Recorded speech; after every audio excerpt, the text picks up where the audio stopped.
While Klein bowed, the purple tint in black-haired Catlia's eyes converged, as they seemed to turn into an abyss that could suck up soul. What already exuded an air of mystery had turned even more obvious. He saw that the astral projection deep inside J.M. and Sparrow's ether body was pure dark. In minute areas, there were dark flows with unending changes. He saw that J.M. and Sparrow's left hand was bright and lustrous, but it was stained with a sanguine color that couldn't be dispersed. He saw blue luster by J.M. and Sparrow's wrist and a silver flow on his left pocket. The colors were bright and obvious, as though they were connected to the illusory, stacked spirit world. There was the sound of the tide, and the illusory sounds of wind surrounding the item. He saw an intermix of green and black lusters by J.M. and Sparrow's right pocket, as well as 2 points of golden, silver, and bronze under his armpit. At his chest, there was a deep grayish-white like rotting death. 4 mystical items and Bay-under artifacts or spirituality charms in units of 10. Catlia's eyes were a little dazzled as she couldn't help but close them for a moment. She nodded as well. "Good evening, Mr. Sparrow." Even as a powerhouse who was famous across the seas, a senior member of the 7 pirate admirals, she seldom saw people who armed themselves to the teeth with Bay-under items. Of course, she had also seen people with more mystical items, Bay-under artifacts and spirituality charms, but they had secret organizations backing them. They typically had several ships and more than 1,000 pirates under them. Many things needed to be turned in, split and shared, as well as sold in order to maintain and strengthen one's faction. Few things could be left in their possession as a result. However, few was relative. They could compare with what J.M. and Sparrow presently had, but Catlia had reduced her items to only 2 after several trades. They were 2 items that were sufficiently powerful and mystical enough to match her identity as a pirate admiral. Apart from the lusters representing different items, Catlia's black eyes, which were slightly purple, could also tell that Jamin wasn't real enough. He seemed to be hidden behind thick curtains. This is the reason why he gives me the feeling like he's not a living person at the Tarot Club. He has quite a number of secrets. It involves at least a sequence 3 saint or an even higher level angel. Catlia didn't dare take another look as the glow in her eyes were no longer as profound. Meanwhile, she mocked herself, believing that some of her guesses about the world in J.M. and Sparrow were somewhat funny. Involves a sequence 3 saint or an even higher-leveled angel. There's nothing wrong with that, since he's like me, a member of the Tarot Club. We're definitely involved with Mr. Fool, who's likely a reawakened ancient god. After exchanging greetings, Catlia didn't engage in further small talk. She led Klein towards the cabin. At this moment, the future, which had been docked, set sail again. A long contour was drawn on the surface of the sea as it cruised east of the whale fishing route. With that, the tense atmosphere at the Nuz harbor dispersed. Gazes from various sailors were cast over.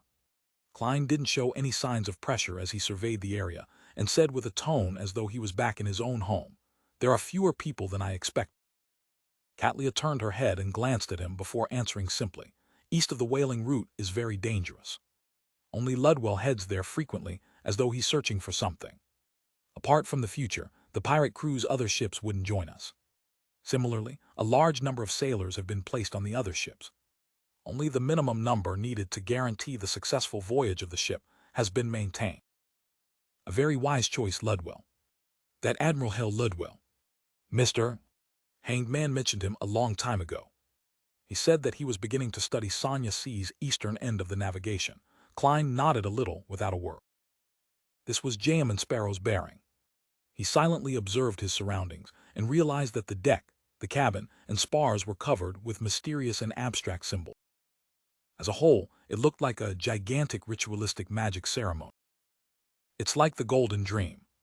It's a sailboat of mystery, but it's not at the level of a ghost ship compared to Admiral of Stars and Vice Admiral Iceberg. Tracy, who has only become a pirate admiral for the past few months, clearly is considerably more inferior. The Black Death has nothing special about it. Klein retracted his gaze and followed Catlia to the cabin's entrance.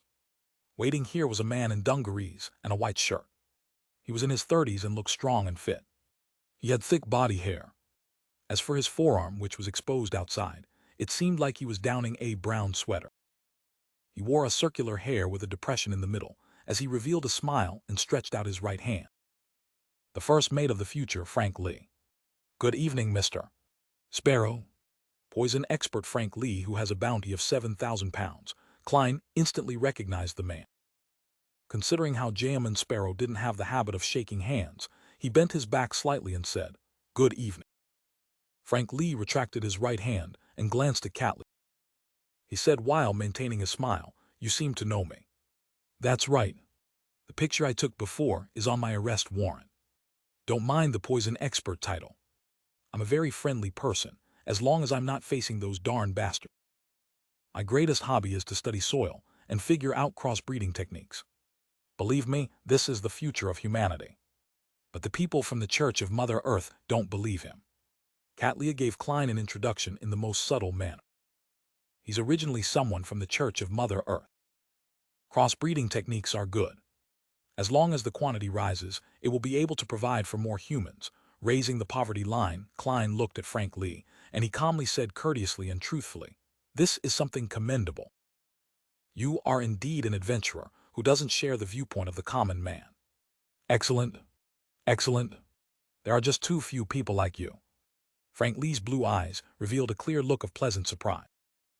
"I've only tried crossbreeding a bull, a cow, and wheat together, allowing calves to be born like wheat.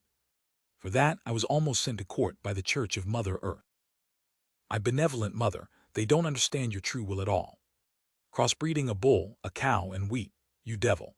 Only then did Klein realize that his understanding of crossbreeding techniques was different from what Frank Lee was talking about. He maintained a stoic expression without providing any further explanation. Under the lead of Frank Lee, who was reeling in a sudden bout of enthusiasm, Klein walked through the corridor beside Catley. After stepping on the steps and arriving at a higher level, Klein's spiritual perception stirred as he cast his gaze to a shadow beside him. A figure grew out of the distorted darkness, a thin and tall but pale figure. His cheeks were nearly transparent, and his nose bridge was disharmonious and tall. His entire being gave off a sickly feeling. "This is the second mate of the future, Heath Doyle," Frank Lee introduced with a smile. "Bloodless Heath, whose bounty is higher than yours at 7,600 pounds. Klein quickly matched the face to the correct bounty notice. Heath nodded as a greeting before receding back into the shadow. "He's a Rose Bishop." When turning around to head for the captain's cabin, Frank Lee warmly mentioned Heath Doyle's situation. "You are telling me your second mate sequenced directly." Klein nearly pricked his brows. He secretly glanced at Catley and discovered her masked exasperation. "Are you puzzled and worried that he's a devout believer of the true Creator, a lunatic who has been tainted?" "No, haha. He's a lucky fellow. Due to an incident, the ordinary hymn was scattered, with a potion concocted from a Rose Bishop's Beyonder ingredients. The potion seeped into him, bit by bit, and he survived the ordeal. Finally, he became quite a special Beyonder. As he didn't experience the listener stage, he wasn't tainted, nor did he become a lunatic. As long as he doesn't proactively use the Beyonder power, listen, he remains an ordinary person," Frank Lee said in a flaunting tone. "What an enviable fellow. He reached sequence 6 in one go. Furthermore, he didn't turn mentally unstable like the sea serpent, Calvatua." Klein sighed silently as he watched Admiral of Stars open the door to the captain's cabin.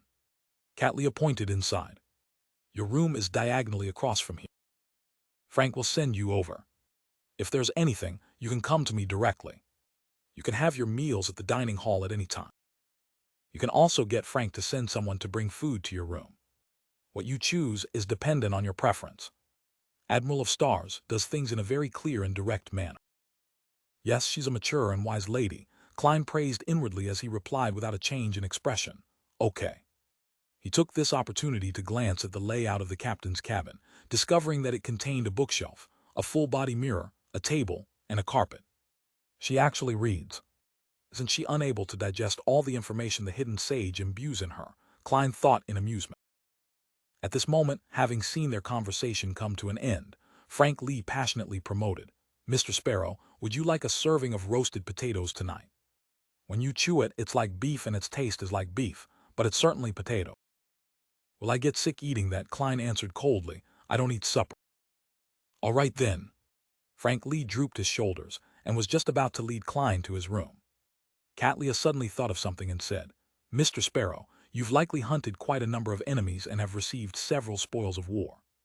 Team curious about the number of Beyonder characteristics you have left. Perhaps they can be used to reduce the remaining price of the trip. Klein considered for a moment and answered frankly, most of them have been sold. There's interrogator, pugilist, and lunatic left. He didn't mention the all-black eye or the Beyonder characteristic of nightmare. He really is the most famous adventurer during the past few months. Even after selling most of them, he still has 3 sets of Beyonder characteristics. Katlia sighed inwardly as she pondered. T want pugilist. She had a warrior subordinate from the Gargas archipelago who had long made enough contributions to apply for an advancement.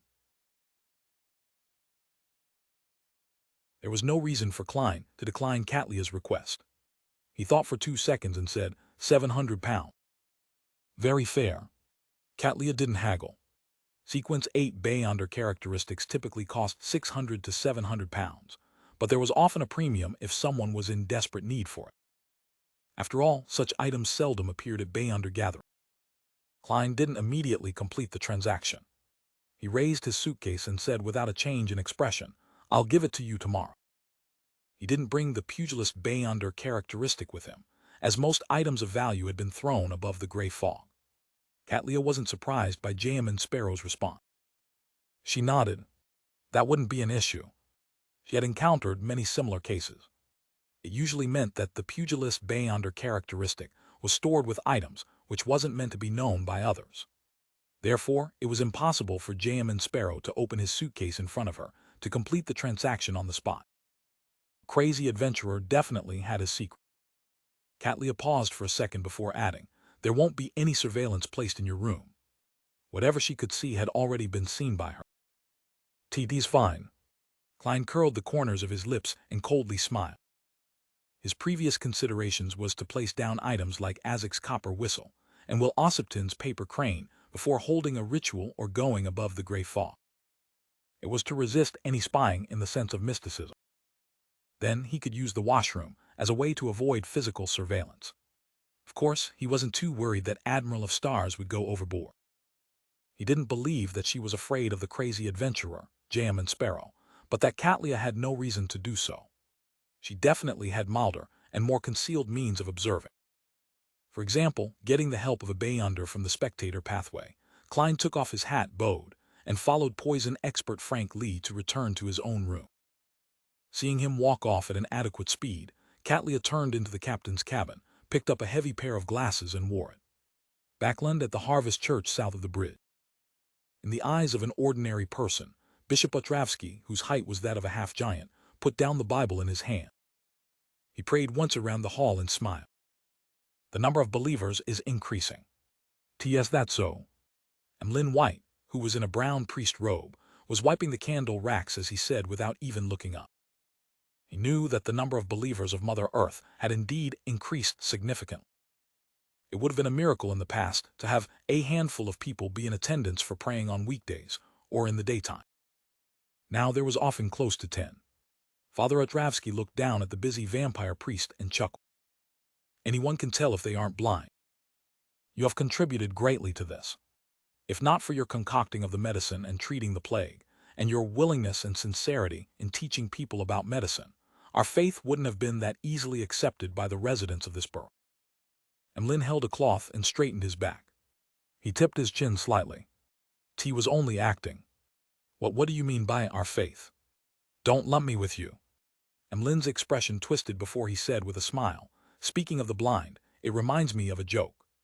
It said that the demand for blind people in Backland far exceeds supply. This is because they are widely believed to be most suitable to be jurors.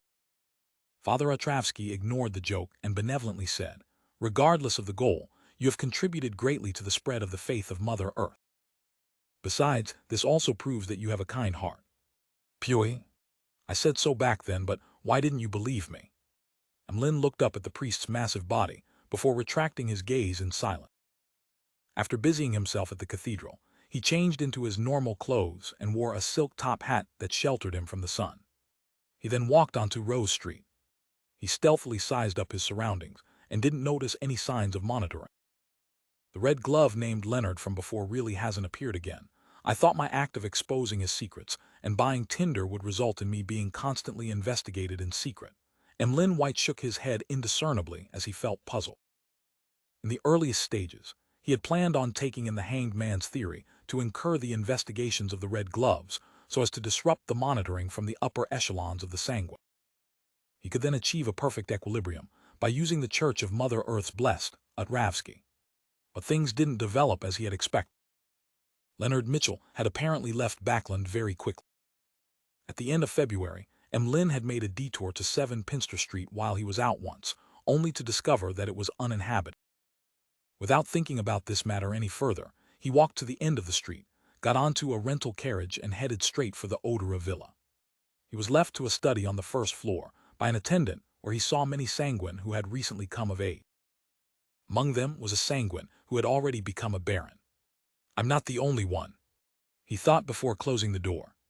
He then said to the owner, Cosme Odora, "My lord, was I not called here because of a summoning from Lord Nibs?" He had said "my lord," rather indifferently as though he was calling him by name. This was because he was also a Sanguine baron. The difference was that he hadn't publicized. Cosme was a very refined middle-aged gentleman. He smiled and said, "All of you are outstanding young Sanguine. My grandfather has entrusted all of you with some tests." Another Sanguine baron, Ruse Bathory, who was lucky to receive an inheritance, asked, "What tests are they?" Cosme drank a mouthful of dark red blood, which was concocted with grape wine, as he scanned the area.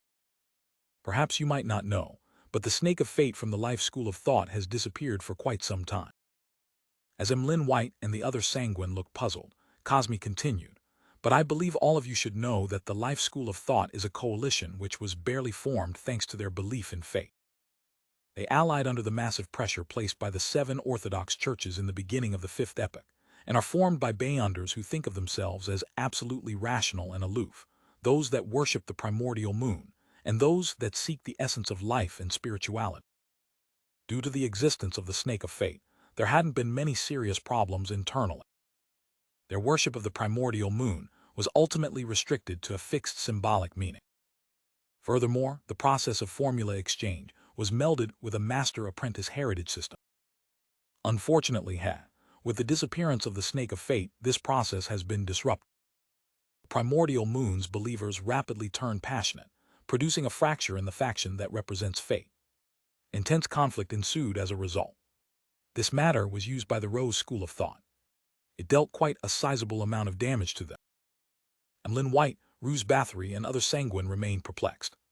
After sharing the background information, Cosme dived into the detail.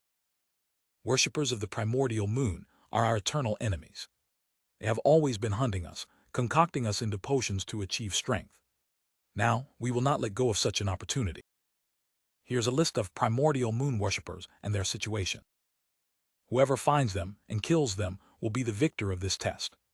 My grandfather, as well as various important figures, would reward you generously. If you complete a portion of the list, we will determine this by numbers. Of course, these people were selected, and all of you are capable of dealing with them. The rest will be tracked down by the important figures." Upon hearing the first few sentences, Emlyn White had no intention of participating, despite having hatred for those artificial vampires. He found the matter troublesome, laborious, and tiresome. He'd rather stay at home, in silence, to chat with his doll. By the time he realized that it was a competition, as well as sensing the gazes of Ruse Bathory and the other Sanguine which were cast on him, Emlyn suddenly straightened his back and tipped his chin. "No problem." His red eyes slowly swept across the other creatures in the room. On the future, inside a spacious room with an attached bathroom. Klein stood in front of the window, looking out into the undulating blue ocean.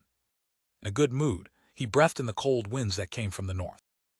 The flagship of the Admiral of Stars had already separated from the other ships in the fleet as it began to cruise alone. After an unknown period of time, 2 whaling ships appeared ahead. Once they noticed the flag containing the stars and eye flying from the future, they immediately responded nervously. They quickly adjusted their positions, aiming their starboards over, their cannons ready to shoot at any moment. At the same time, spears and harpoons, which were shot using explosives, were directed in the same direction. The blonde and large fishermen from the Garga's archipelago held tridents and guns as they braced for an attack, either by standing or crouching. Klein also noticed that there were a number of women with figures similar to the Hulk.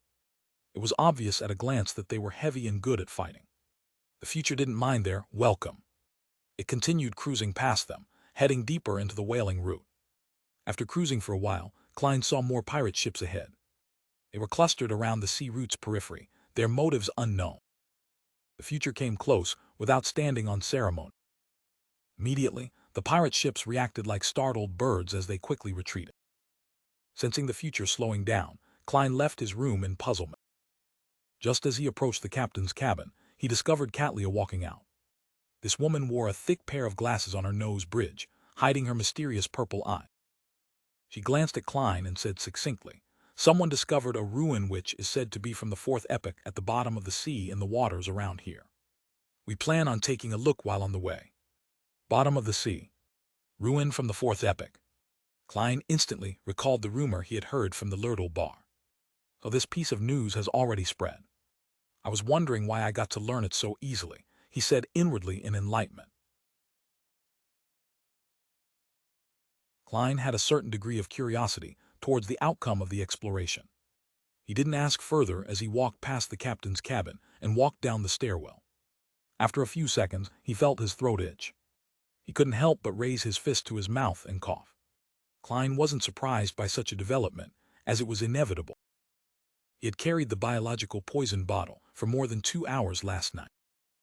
Only when it was late at night, and his confirmation that Admiral of Stars and crew didn't have any intention of attacking him, did he move the mystical item into a black suitcase. Sadly, he ended up falling sick. Of course, the amount of time he brought the biological poison bottle with him wasn't considered long. His body wasn't in a weakened state, so his resulting illness wasn't anything serious. He just felt his tonsils swell in pain. Katlia, who was walking slowly behind, saw this scene, but she didn't find it a problem. Instead, she found it normal. It was common knowledge for knowledgeable Beyonders that mystical items were bound to have negative side effects. Furthermore, they would learn from the 7 Orthodox churches and categorize those with serious side effects, which made them impossible to possess or use for prolonged time as sealed artifacts. The reason why Katlia had sold or exchanged many of her low and mid-level mystical items was firstly, because she wanted to better strengthen her survivability. Secondly, the various negative effects from multiple items were troubling. Often one could avoid one, but not the other. Some negative effects might even stack and synergize into something worse. Therefore, to most Beyonders, the disadvantages surpassed the advantages. She discovered that Jayaman Sparrow had used mystical items, Beyonder weapons, and spirituality charms to arm himself to the teeth. While being amazed, she was already guessing at the type of negative effects he was facing. From what she saw today, it was a temporary simple illness. With steady steps, Klein arrived on the deck and saw Frank Lee. He was still dressed in a white shirt and dungaree. His arm was stained with dirt, as though he wasn't afraid of the cold winds that blew down at him. "Good morning, Jayaman." Frank warmly waved his hand and said, "Here, try my latest product. This is definitely the most welcomed item at sea."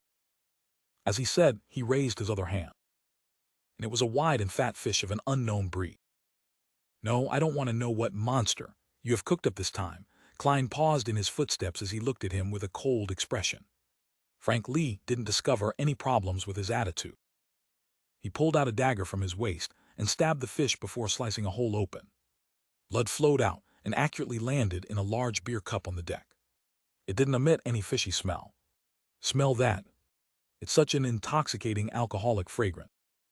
Frank Lee half closed his eyes as he fervently said, "This is a fish who has red wine replacing its blood. As such, the wine contains lots of nutrients." 74. Klein realized he was at a loss for words. Frank looked at the surrounding sailors in excitement before saying to Jayaman Sparrow, "Do you know what's the most troubling matter out at sea? That's when we run out of alcohol without being anywhere close to shore. As long as this kind of fish can rapidly reproduce and become the sea's primary produce, then we won't be lacking any alcohol no matter where we are. By the way, they can be categorized by species. Some will produce Lanty-proof, others Nepos, red wine, and beer. The beer needs to come from sharks or whales, otherwise there won't be enough. Isn't the most troubling matter the lack of water?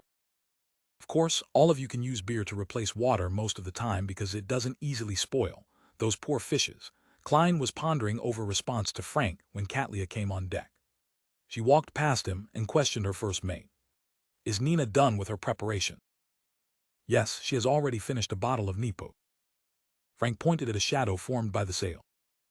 The so-called preparations are to drink a bottle of Nepos, a specialty of Fasak. The Nepos which can light a fire. Klein suddenly felt that Nina, the lady mentioned by the first mate, was likely someone with Fasak blood. Captain, I want a bottle of Sonya blood wine more. In the dark, a female figure slowly stood up and walked over. She was more than 1.8 meters tall. Her blonde hair was casually tied up into a high pigtail. Her facial features weren't anything outstanding, but she had the striking traits of someone from Fasak. Her skin was fair and her eyes were dull. This lady named Nina wore a black tight suit made of fish skin. The top and bottom seemed to be a one-piece, fully accentuating her stunning figure. Such a style was rather sexy to begin with. Nina's breasts were also far above what was normal. It was obvious what the surrounding pirates were looking at. Klein felt a little embarrassed and wished to move his gaze away. However, on second thought, Jamin Sparrow was definitely not such an untried person. All he could do was empty his gaze and look straight at Nina's face. Jamin, this is our bosun Nina. She's also the navigator's assistant. Haha, her sequence's name is Seafarer. Frank Lee still didn't hold back in his introduction. Apart from his research of crossbreeding, this poison expert is rather simple. I now recall that this lady named Nina has a bounty of 600 pounds. Her nickname is Seabed Murderer. After seeing so many bounty notices, there are some I can't immediately recall. Klein looked at Nina's eyes and nodded calmly. Good morning, ma'am. Nina held back her smile and sized up Klein. Good morning, Mr. Sparrow. Team very curious if Vice Admiral Ailment is really as charming as the rumors say. As a female pirate who had mixed with low and mid-class people for extended periods of time, she was always very frank and direct towards both men and women. She didn't show any coyness. She had originally planned on asking J.M. Sparrow if she was lacking in charm, or ask if he was the cold type, which resulted in her being completely ignored or him showing any reaction. But considering how the man standing before her was a powerful guy, an adventurer who nearly successfully hunted Vice Admiral Ailment, or a lunatic who could draw his gun and shoot at any moment, she rationally held back her jesting words. She switched to asking about Vice Admiral Ailment. How am I to answer you? Klein gloomily said, her bounty is extremely charming. Nina was taken aback, somewhat at a loss for a response to continue the conversation. Hence, she turned to look at Admiral of Star. Captain, do we begin now? Katlia, who felt her bounty flash through her mind for some baffling reason, nodded. Begin. Just as she said that, Nina took large strides to the side of the ship. With her right hand supporting herself, she leaped into the sea, swimming downwards like a gigantic black fish. At the same time, there were a few splashes. A few sailors had jumped down as well to provide her aid. This, she begins at the mention of it. She didn't need any additional time to prepare. This lady has the temperament of the Church of Storm. As expected of a Bayunder from the sailor pathway, Klein looked out the ship as he couldn't help but cough. You're sick? Frank Lee asked directly. Klein nodded slightly and said, a little. Frank thought for a moment. He didn't say a word as he rushed back into the cabin, his destination unknown. By the side, Katlia nudged her heavy glasses and smiled. Frank is a poison expert, but he's also an outstanding doctor. As expected of someone from the planter pathway, Klein didn't ask further as he stood there, awaiting Nina's preliminary exploration. Seeing the sudden silence that became somewhat awkward, Katlia took a few steps forward and said, seemingly in passing, in another day, we will be leaving the Whaling Sea route. But we're at least a week from those waters. Klein thought before asking. That is if we follow the Whaling Sea route. In fact, this will lead further north and be more roundabout. I know of a secret sea route that can allow us to reach the waters you wish to go to in 2 to 3 days. Katlia's gaze looked at Klein's eyes through her thick glasses, as though she wanted to tell how much he knew of the extremely dangerous water. Klein considered and simply said, very good. That's exactly what I want. In addition, those waters are more illusory than real. Katlia retracted her gaze in thought as she looked at the entrance to the cabin. Frank Lee ran over and held a green apple in his hand. This is the outcome of another one of my projects. It's a crossbreed of medicine and fruits. It makes the consumption of medicine more enjoyable. He beamed as he handed Klein the apple. I'm afraid Peel'll end up even sicker after eating it. Klein glanced at Admiral of Stars and saw her nod gently. Only then did he inwardly force himself to accept the apple, while appearing calm on the outside. He then bit down at the apple. It had the taste of a normal apple. It just had a lot more juice, and the insides were soft. After a few bites, Klein discovered that his throat suddenly wasn't hurting. He didn't realize when he stopped coughing. I have to say that it's rather magical, as long as it doesn't involve animals and humans. Frank Lee is really a genius that should be taken seriously in the Church of Mother Earth. Unfortunately, he ultimately became a devil-like person. Klein looked at the poison expert and said frankly, "It's healed." Very good. Frank didn't praise himself as he began casually introducing the pirates on the deck. After a while, Nina and the other supporting sailors swam up to the surface and returned to the ship. She held a metallic piece that had been rotten into an identifiable state, and a piece of black hardened mud that was filled with honeycombed holes.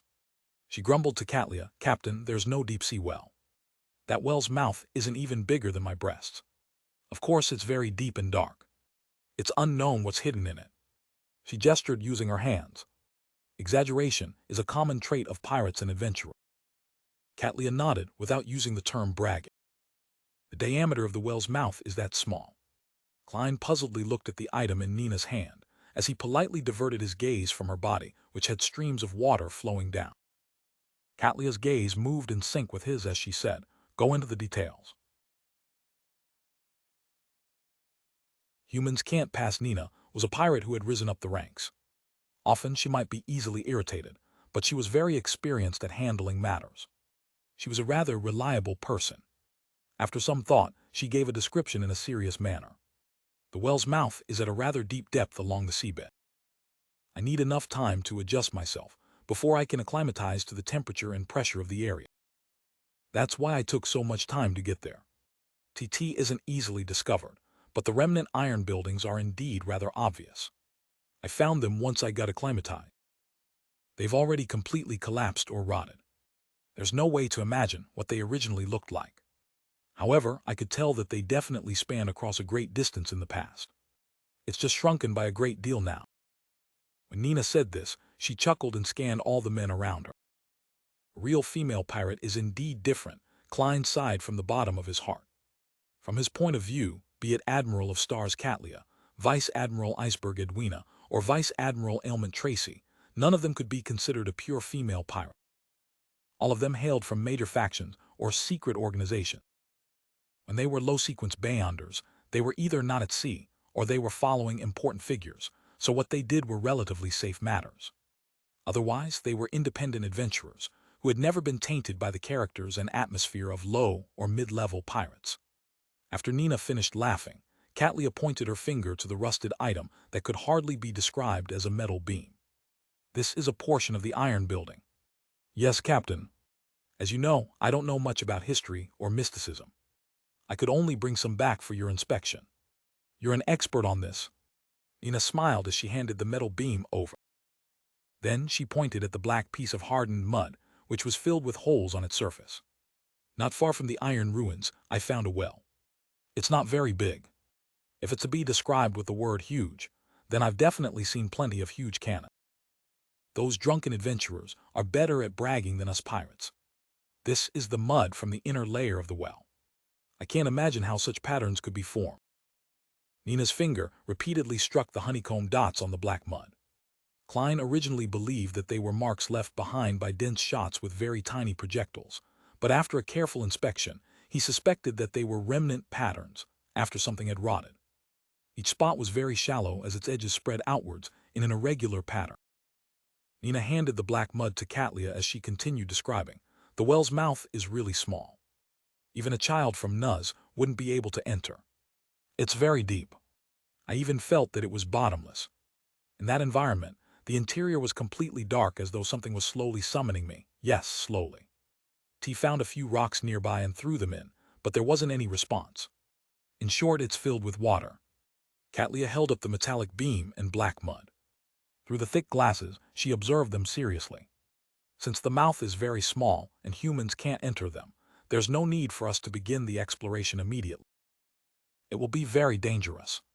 Let's wait until I figure out the secrets hidden within these items, and whether the ancient well is worth us taking the risk before we return to make an attempt."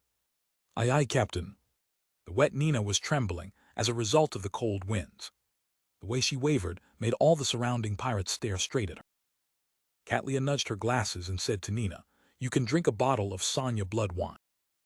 There's no limit for the rest. Long live the captain." Nina cried out in joy.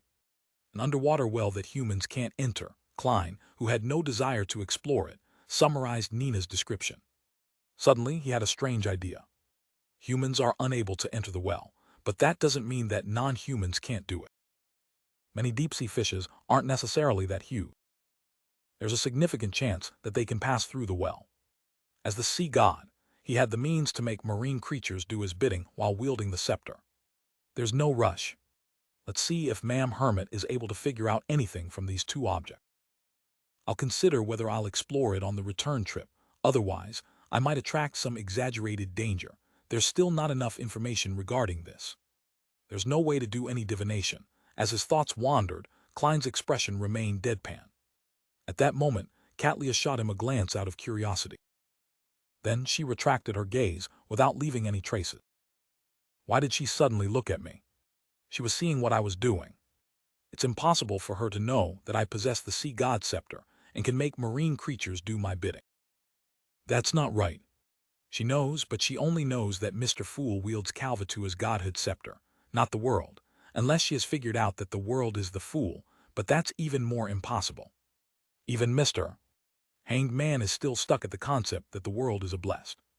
She hasn't even realized this point. Viewing this from a different point of view, I'll consider it from Admiral of Stars' angle. She's someone being pursued by knowledge, and she's a follower of Queen Mystic. She's loyal to the Moses ascetic order, and she has roamed the sea for years. She has plenty of knowledge and experience, so it wouldn't be odd that she knows that the sea god domain possesses the beyonder power to control marine creatures. Therefore, after realizing that humans are unable to pass through the ancient well, she naturally made the connection with the scepter in Mr. Fool's hand. Does she plan on requesting for help in the future? She looked at me to figure out if the world has also grasped the corresponding information or have similar ideas. Many ideas went through Klein's mind. With the powers of Clown, he forcefully maintained his indifferent expression. He didn't react abnormally in any way. As Nina was about to draw the Sonya blood wine, Klein pressed down his hat and returned to the cabin. Just as he was about to approach the door, a figure surfaced in his mind suddenly.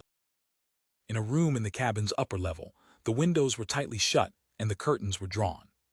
There were a pair of blurry eyes hidden behind them, silently watching the crowd on the deck, as well as Jam and Sparrow. "Who is it?" Klein didn't stop. His body didn't show any hesitation as he entered the cabin normally, as though nothing had happened. At 3 in the afternoon, the bright but not scorching sunlight shone into the garden adjacent to Stone University. Michel Duth was already a senior associate professor by 40. He was wearing a long tailcoat and a beautiful bow tie as he waited by the door. Yesterday evening, he received a letter. The sender was from the attendant of the richest aristocratic family in Eastchester County, the Hall family. The person who wrote the letter was the daughter of a member of Parliament from the House of Lords, who wielded immense influence.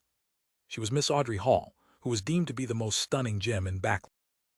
This noble lady had mentioned in the letter that she had learned from a gathering that Mr. Michel Duth was an outstanding collector and an aficionado of this domain. She had a great desire in paying a visit. Michel Duth didn't have any reason to refuse. Soon, a classic carriage with a family emblem arrived at the door. 2 servants, who had been instructed to open the outer gates made of iron railings, led the carriage around the garden and arrived in front of the house. A housekeeper was the first to alight, followed by guards and maidservants. Following that, a hand wearing a long white gauzed glove was extended outside. With the help of the maidservants, Audrey elegantly stepped onto the carpet which Michel had paved. Michel was first taken aback before his eyes lit up. He felt as though the flowers in the garden had instantly faded. He took 2 steps forward and took off his hat to bow. "Welcome, my honorable lady. Your visit is an honor for me and my family." Audrey took off the veiled hat and passed it to her maidservant before exchanging a few pleasantries. Then she followed Michel Duth into the living room and entered the collector's room on the first floor. Here, Michel finally found his confidant as the master of the house. He began pointing at his collection and providing an introduction from the left. This is a helmet that appeared in the White Rose War. After lots of research, it can be determined that the owner is a member of the Sauron family. Back then, they were still considered royalty. The golden helmet had an intricate design. There were avian and flying wings that adorned it, and the visor was formed from pieces of golden scale. My ancestor obtained his first aristocratic title in that war, Audrey replied with piqued interest. She had already adjusted her mental state ahead of time. She was to appear as though she was really here to tour the collection. The failure of the 20-year war had caused the kingdom to suffer years of humiliation, but it also carved out several heroes. Michelle resorted to flattery. The White Rose War happened after the 20-year war, and before the Battle of the Violated Oak. There, Lone defeated Intis and became strong again. Michelle continued introducing his collection as Audrey solemnly listened, raising questions from time to time as she conversed with him. Finally, Michelle's finger pointed towards a notebook with a black cover. This belonged to a knight stationed on Sonya Island in the 20-year war. This knight's name has already vanished in the long rivers of history. This notebook is the only proof of his existence. He once stood fast until the very last moment on Sonya Island. This notebook is not only a first-hand account for the research of that portion of history, but it also hides certain problems. The knight's grammar has many uncommon habits. This might be a clue to aid us in determining his exact identity. Audrey instinctively believed that the notebook was her target. Hence, she only leaned in a little. Indeed, the black cover had unobvious pattern. Together, they outlined an abstract image of a dragon. From Michelle's tone and minute expressions, his interest is focused on the content and not the item itself. He doesn't particularly treasure it. I have a high chance of purchasing it. Audrey calmly made a judgment as she turned her head.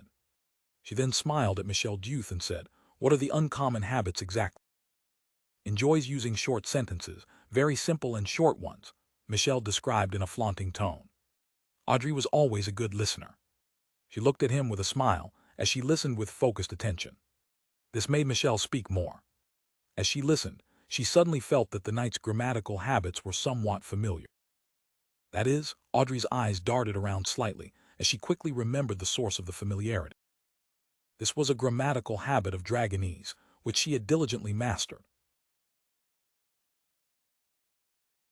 With one stone, a knight who knows Dragonese and even used it in the critical stage of his growth, it's no wonder that the psychology alchemist wished to obtain the notebook he left behind. Audrey was enlightened as she stopped her wandering thoughts. She happily and seriously discussed the problem that stemmed from such grammatical habits with Michelle Duth. Soon, they concluded the discussion over the notebook as Michelle began introducing the other item. Time passed as the tour slowly came to an end. Audrey had planned on raising her request of purchasing the notebook to their next meeting in order to make her goal less obvious. However, in a friendly atmosphere and with the naturalness of their conversation, she sharply sensed that it was an opportunity. Hence, with the powers of lie, she made her cheeks blush red. "Mr. Duth, that helmet from the Sauron royalty that originates from the White Rose War is a keepsake of my ancestor. Pardon my presumptuous, but can I buy it from you? Also, the notebook of the 20-year war. I'm very impressed by the knight that stood firm for Sonya Island and also wish to have it. No, it's not a polite request, but I wish that you can understand how I feel. Of course, you have the right to decline." Her eyes moved as she obviously darted them around, partially deliberate and truthful to express her lack of confidence and embarrassment. Michelle subconsciously moved his gaze away as he said with a hoarse and slow voice, "I'm a collector. I won't sell my collection." His tone and the words he used aren't firm enough. In the intel I previously gathered, he's a gentleman who values his reputation greatly. Using cash to purchase his collection is probably unacceptable. The reason why the psychology alchemist didn't get someone else to complete the mission is firstly because I have a way of earning contribution points, and secondly, it probably took the associate professor's attitude towards such matters in mind. I have to change my approach. Before the visit, Audrey had already carefully decided of different tests according to the intel she received. After some thought, she changed topics. "Mr. Duth, I heard that you're requesting Stone University to build an ancient relic research center." "Yes, that has been my goal for the past few years." Michelle looked at Audrey and answered frankly. Audrey smiled faintly and said, "I'm very interested in the research in this area. I also feel a deep respect for you and hope to see your wish fulfilled." Well, I'm planning on donating 1,000 pounds, a nearby piece of land spanning 2,000 areas, and a manor with rather good returns to the faculty you are from at Stone University. I hope to have a non-profit basic relic search and preservation foundation set up. I know it's not a lot, but I will drum up support from the ladies and gentlemen I know in order to get them to make a certain amount of contribution. Mr. Duth, I think you're the most professional relic collector and researcher I know. I'm wondering if you're willing to be the person in charge of this non-profit foundation. 2,000 areas of land near the university. That's worth about 6,000 pounds. Together with the manor and the cash, Miss Audrey would be donating nearly 10,000 pounds. With such a non-profit relic search and preservation foundation, the difficulties I would encounter to get my research grants approved would be drastically lowered. Michel paused for a few seconds before revealing a sincere smile. He bowed solemnly and said, "My honorable lady, the importance you place on academia has left me touched. Its glow is enough to match your beauty and upbringing. I believe I have no reason to reject your invitation. LVE already recorded the contents of the notebook. I will send it and the helmet to your residence tonight. Treat it as a gift from a sincere friend." Success. Audrey was delighted as she wished to praise herself. However, she appeared reserved and indifferent. She didn't do anything that was improper. "It's my honor," she said earnestly. Although the two items were definitely not worth 10,000 pounds, it wouldn't result in any loss on her part. In her plans, this suggestion contained 3 important goals which yielded 3 returns. The first goal was naturally to obtain the item and complete the mission. She would then successfully obtain the hypnotist potion formula from the psychology alchemy. The second goal was to enhance her prestige, standing, and image via donating to academic research and the preservation of ancient relics. This was something most nobles and tycoons needed to do.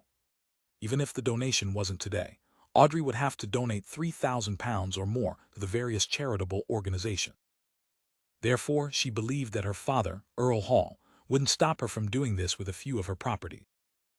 The third goal was that, by having a foundation that focused on the search and preservation of ancient relics, it made it easier for her to come into contact with historical records or mysterious items of value. Audrey didn't need to personally do anything. All she needed to do was sit at home to receive items that might be beneficial to her. It was equivalent to using 10,000 pounds to produce even more money to establish her own faction.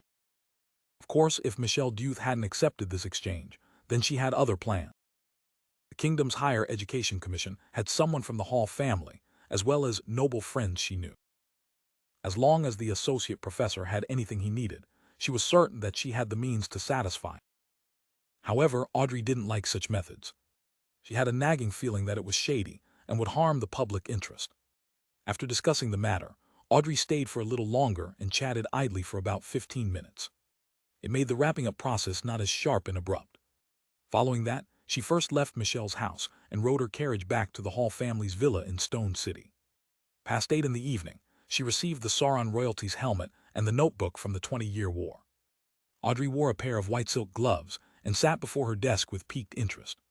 She placed the helmet to the side as she began flipping through the content in the notebook. She discovered that the records were sparse. The early records indicated how the knight who was stationed in the ancient Elvish island had learned how to brew Sonya blood wine, how he chased after women, how he spent the boring day. In the later records, it entered the period of the 20-Year War. It mainly included his cursing of the people of Fasak, his grumbling about his companions, and the consideration towards his plans to stand fast. It also included the end of how the Sonya island was first lost.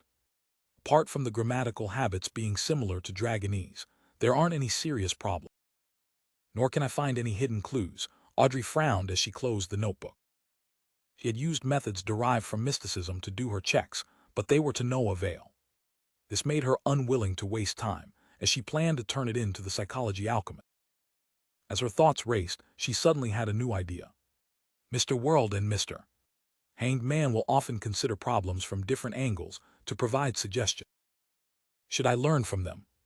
Well, viewing it from a different point of view, if the content of the notebook isn't problematic, would the physical item actually be what the psychology alchemists are after? What's so special about it? I didn't discover anything. It belongs to a knight who's accustomed to using Dragonese. That knight must have experienced something, divination. Yes, divination. Perhaps I can find the knight's final location, using divination with the help of the notebook. And this might be related to a dragon. Since it's a dragon, there's a high chance that it's a mind dragon, a representative of the spectator pathway. Clues involving it would indeed be something the psychology alchemists will pay close attention to, Audrey. That's some nice thinking. Audrey's eyes turned crystal clear, as it seemed to hide a clear resplendence. She couldn't help but turn her head and looked at the golden retriever sitting by the side. Susie glanced at her owner and barked. Audrey, do you want me to praise you? No, there's no need. Audrey turned her head back, feeling a little embarrassed. Then she discovered an important question. She wasn't able to divine things herself, or it could be said that the revelation that she received from divination would be highly inaccurate. There's no way to confirm it, no. I can seek Mr. Fool's help. A secret deed ritual. It can only be performed on my body, and not towards an external object, artificial sleepwalking. It's similar to secret deed rituals, so it wouldn't do as well. Sacrifice it to Mr. Fool and get him to do the divination before bestowing it back to me. No, that won't work. It will appear rather disrespectful. He isn't my father a teacher, but a real god. Using such a method is way too casual and somewhat sacrilegious. Audrey's thoughts slowly went from Mr. Fool to divination. Although she was rather incapable of divination, she had a certain level of understanding in the corresponding knowledge. She soon locked onto a particular method of divination. It was to seek the help of a third party's strength, an unknown or mysterious existence, via a certain ritual. The most classic example of such a method was magic mirror divination. Yes, it's indeed very dangerous, but the danger stems from the possibility that the target is filled with malice or one that can cause a person to break down immediately. But I don't have such worries. I can seek Mr. Fool's help. Audrey blinked and held down her agitation as she said to the golden retriever, Susie, guard the door outside. I will use a mysticism method to study this notebook. Didn't you use them before? Susie asked, puzzled. She's getting harder to fool. Audrey's eyes darted around as she said confidently, I plan on using magic mirror divination. Don't worry. I'll make the plea to a safe existence. All right. Susie determined that Audrey was speaking the truth. She took a few steps before turning around to exhort her. Audrey, you need to be careful about being possessed by a mysterious existence. No, Audrey replied without feeling worried at all. From her point of view, if Mr. Fool really wanted to do something to her, he had countless opportunities in the past. There was no reason for him to wait until this day. After Susie opened and closed the door by herself and went out, Audrey sat in front of her desk and recited the honorific name of the Fool to request the use of magic mirror divination. After a while, Klein, who was on the future, went to the bathroom and headed above the gray fog. There he heard Miss Justice's prayer. That can be done. That's right. As a mysterious and unknown existence, I can be the third force in a magic mirror divination. Klein allowed it while feeling amused. Audrey immediately picked up the notebook, sat in front of the dresser, and lit a candle while facing the mirror. Magic mirror divination, with the curtains drawn tightly and all the lights extinguished in the room, Audrey followed the requirements of magic mirror divination and completed the corresponding preparation. Of course, she didn't specially choose a specific time, as there wasn't any need to be that troublesome when getting Mr. Fool's help. Looking at the candles and reflected light in front of her, as well as her reflection, Audrey picked up a bottle of extract in excitement and some unease. She then dripped a few droplets onto the dim flame. As the mild and refreshing fragrances filled her nose, for some baffling reason, Audrey recalled the times when she was still a mysticism enthusiast. In the beginning, she would also commit all kinds of mistakes. She would realize that she had forgotten to prepare the essential oils and extracts that would please the deity at a critical moment during the ritual. All she could do was make do with perfume, and her attempts no doubt failed. In fact, according to the information which Mr. Fool shared, he would similarly respond even if I had used my perfume. Audrey exhaled slightly and, using cogitation, calmed herself down. She knew that her uncontrolled thoughts weren't ordinary behavior coming from her. The tiny bit of anticipation and nervousness had been magnified by lie.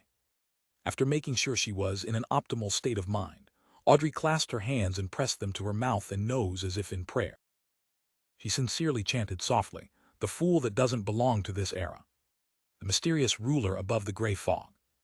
the king of yellow and black who wields good luck.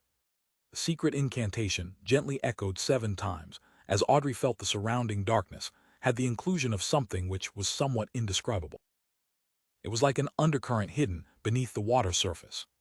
Looking up, Audrey reached out her right hand and passed it through the still candle flame and stroked the mirror's surface from top to bottom. At this point, the magic mirror divination was basically done. If the mysterious and unknown existence's interest was piqued, it would respond through the mirror. Above the gray fog, in the ancient and magnificent palace, Klein looked at the crimson star representing Miss Justice expand and contract as it rippled with an illusory glow. Finally, it was tainted with a nearly black feeling of serenity. It condensed into a circular halo, the size of a mirror that appeared to lead to the outer world. It's different from past rituals. Interesting, Klein leaned back into his chair and extended his spirituality to make contact with the black circular hole. Silently, his vision changed. The long bronze table and the crimson star overlapped with the spacious room which was illuminated with candlelight, becoming distinct once again. At this moment, Klein felt that a mirror had become an extension of his body or eye. It allowed him to clearly see and interfere with the real world despite being above the gray fog. Yes, clearly. All the objects in Klein's vision no longer looked blurry, as they appeared distinctly in his eyes. His gaze suddenly froze for 2 seconds. In front of him was a golden-laced, white-dressed lady. Her long blonde hair was casually tied up, as they smoothly and luxuriantly flowed down. Her emerald eyes reflected a somewhat palish flame, looking as deep as the ocean and also as pure as a gemstone. Her facial features and the shape of her face were matched with a stunning beauty. Her bearing and elegance were clear and pure. Klein shifted his gaze away, as he felt guilty for some baffling reason. I nearly imagined her to be a demoness of quite a high sequence. Thankfully, I recalled in time that Miss Justice is a beyonder of the spectator pathway. It's impossible for her to become a demoness. The smell of this extract isn't bad. Very unique, it has a very subtle feeling. A mystical item created from that faceless beyonder characteristic. Miss Justice made it into a necklace. Klein's gaze landed on the mystical item, which was disguised as a diamond necklace. Then he heard Miss Justice say with utmost anticipation, "Mirror, mirror, please tell me the location of the owner of this notebook." Audrey knew that she was asking Mr. Fool, but mirror, mirror, were words she had always wanted to recite from the stories she had heard from a young age. She finally had a chance to use it in practice. The failures in the past don't count. Yes. Audrey nodded inwardly. Klein instantly looked at the black notebook placed between Miss Justice and the candle. He discovered that his spirituality could easily spread out with the help of the mirror. He could hold the divination medium as though he was using his hand. Above the gray fog, he quickly wrote the corresponding divination statement. The location of the original owner of the notebook. With one hand holding the notebook and another hand holding the piece of paper, Klein recited as he leaned back in his chair. With the help of cogitation, he quickly fell into a deep sleep. Audrey looked at the mirror intently with her emerald eyes, awaiting Mr. Fool's reply. After a few seconds, she saw ripples being produced on the mirror's surface. It's a success. Magic mirror divination really works. Audrey's eyes widened as they reflected the scenes flashing inside the mirror. It was a view of a village from above. The scene zoomed in as the dragon drawings on the various buildings gradually turned clear. A cathedral quickly occupied the mirror in its entirety, before being replaced by the cemetery attached by it. Finally, the scene was fixed on a tombstone in a corner. On it were words that had turned blurry as a result of the elements. The only thing that could still be discerned was the name, Linda Lyra. At this moment, the mirror suddenly darkened before restoring to normal. It reflected Audrey and the candle in front of her once again. Isn't this the village which had the customs of dragon worship? The knight who wrote the notebook is named Linda Lyra and is from that village. He returned to his hometown after the loss of the 20-year war and stayed there until his death. Or was he sent back to his hometown as a corpse? That village is in Eastchester County. Stone City is also part of Eastchester County, so it's very understandable that the notebook which Associate Professor Michelle obtained stems from there. There's indeed a mind dragon living in the sea of collective subconscious over there. Feeling enlightened, Audrey thanked Mr. Fool and ended the magic mirror divination. Under the candlelight's illumination, she stared at the notebook for a moment before deciding to hand it over. She wanted to know what the psychology alchemists would divine or figure out. At the very least, the present me lacks the strength to come into contact with that mind dragon. That's all I can do besides, even if the psychology alchemists really discover anything and benefits from it. Once I slowly rise up the ranks in the organization, some of that will belong to me. Tilda Audrey's mood very quickly turned positive once again. Above the gray fog, Klein wrapped the corner of the long bronze table. With Miss Justice's description, he made his judgment. The notebook and the village had something to do with a dragon, and dragons often implied treasure. What a pity! Miss Justice's strength is lacking. Otherwise, I would have encouraged her to explore it and pray to the sea god, if something happens while I provide support to her via various means. Yes, it's too dangerous for her. It can only be set aside for now. If the psychology alchemists didn't discover anything, perhaps we can attempt it in the future. Klein suppressed his regret as he recalled the experience of the magic mirror divination. This kind of divination is extremely advantageous for the third party. There's almost no price to be paid to connect to the real world. If I so wished, I could have torn out of the mirror in my spirit body form. But to the user, it's indeed dangerous. They will appear under the sights of an unknown existence without any protection. From there they can be possessed, controlled, cursed, and corrupted. Klein sighed from the bottom of his heart. He wasn't worried that Miss Justice would abuse magic mirror divination, as she had the best and safest target to pray to. There was no need for her to seek anyone else. And that would be me. Klein retracted his finger and sat at the end of the long bronze table and waited in silence for 20 to 30 seconds. Soon he returned to the real world. He didn't stay too long since he was on the future. There was someone watching him from the dark. After leaving the bathroom and putting away Azek's copper whistle and Will Ossipton's paper crane, Klein glanced at the crimson moon, which had been shrouded by clouds, as he pondered silently for a moment. He put on his half-top hat, pulled open the door, and went into the corridor. After taking a few steps forward, Klein deliberately slowed his footsteps and glanced at the first room on the left through the corner of his eye. Based on his judgment, the mysterious pair of eyes that were silently observing him and the deck during the day was in that room. Klein walked slower and slower as he nearly stopped in front of the door. He didn't hide the extension of his left palm as he reached for the handle when scenes naturally surfaced in his mind. Not far behind the door was a clothes rack with nothing hanging on it. Faint starlight scattered across the clean floorboard. There was a sense of solitude and serenity that lacked the aura of human. The windows had opened at some point in time as the sea breeze blew in from the outside, lifting the curtains which weren't too heavy. There's no one there. Klein had planned on probing the area, but he immediately retracted his left palm and walked towards the stairs as though nothing had happened. When he arrived on the deck and was taking in the cold night breeze, Klein strolled on the starboard with a cold and casual expression, as though his main goal was to come out for a stroll. Suddenly, he saw a man sitting ahead of him. The man was wearing dungarees and a white shirt. Frank Lee. Klein didn't stop as he approached. The man sensed something as he turned his body halfway around to look at the person approaching. He was none other than poison expert Frank Lee, but he no longer wore a smile. Streaming down the corner of his mouth was blood-red liquid. Klein pricked up his brows without saying a word. Frank Lee suddenly raised his hand and grabbed a silver-scaled fish that wasn't struggling. He said in depression, "It failed. Their lifespan is shorter than I imagined. It's impossible to breed them, even if they're planted in the ground." As he spoke, he raised the silver-scaled fish in his right hand and bit down on it. "That's good, otherwise I'm really afraid of the kind of abominations you would create. So, you are drowning your sorrows with alcohol, no fish." Klein silently heaved a sigh of relief.